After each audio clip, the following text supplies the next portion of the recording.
प्रदर्शनकारियों ने अमेरिकी डिप्लोमेट्स को होस्टेज बना लिया था और आखिरकार शाह पहलवी को देश छोड़कर अमेरिका भागना पड़ा था।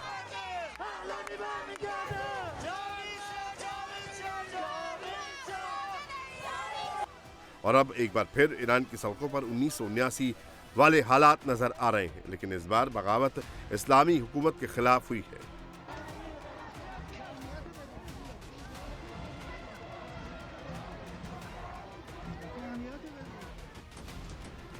लोग शाह पहलवी के बेटे रेजा पहलवी के समर्थन में नारे लगा रहे हैं। रेजा पहलवी की तस्वीर हाथ में उठाकर उग्र प्रदर्शन कर रहे हैं।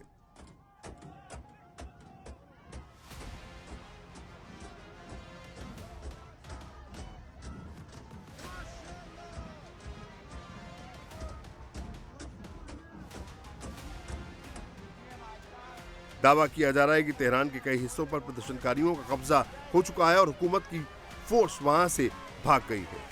खमेनेई के होम टाउन मशहद और शिराज के कई हिस्सों पर भी विद्रोहियों ने कब्जा कर लिया है।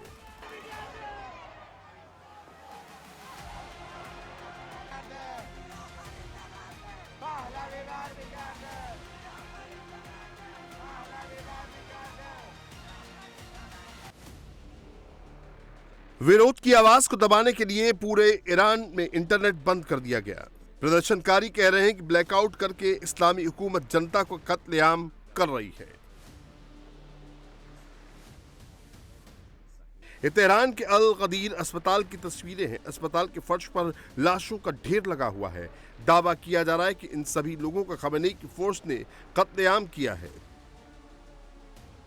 ईरानी फोर्स लगातार प्रोटेस्ट को दबाने के लिए पब्लिक पर फायरिंग कर रही है।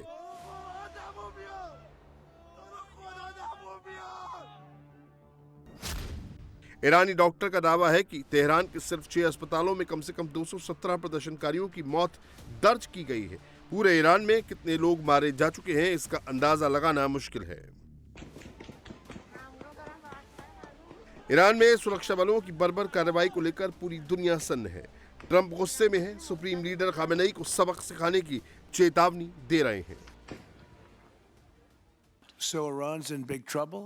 It looks to me that the people are taking over certain cities that nobody thought were really possible just a few weeks ago.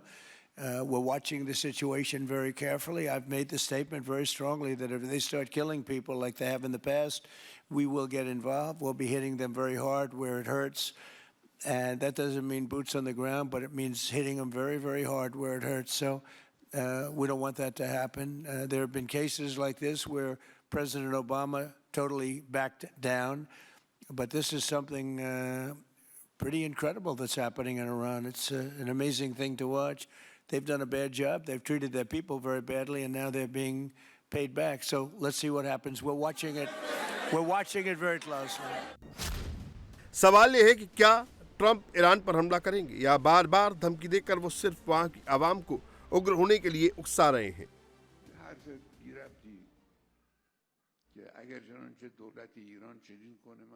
क्योंकि उसने कहा है कि अगर ईरानी सरकार कुछ करती है तो मैं आकर तुम्हारा साथ दूंगा। अगर लोग अपने देश को सही तरह से जानते हो तो उन्हें अपने देश पर गर्व होगा। उसके अपने देश में ही बहुत सारे गुनाह हैं। उसके हाथ 1000 से ज्यादा ईरानियों के खून से सने हुए हैं। दावाज अल रूजा की लड़ाई में हमारे हजारों साथी शहीद हुए।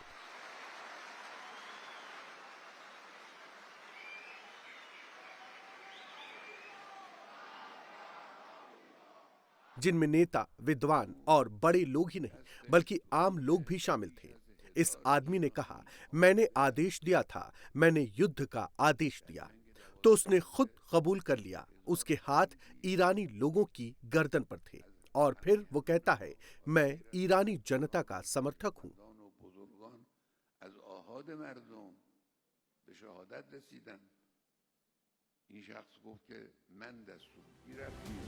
खामेनेई कुर्सी छोड़ने के लिए तैयार नहीं है। सुप्रीम लीडर ने ईरानी सेना को अमेरिका और इजराइल के साथ निर्णायक युद्ध की तैयारी करने का ऑर्डर दे दिया है। खामेनेई का इरादा अब नेतन्याहू और ट्रंप दोनों से एक साथ निपटने का है।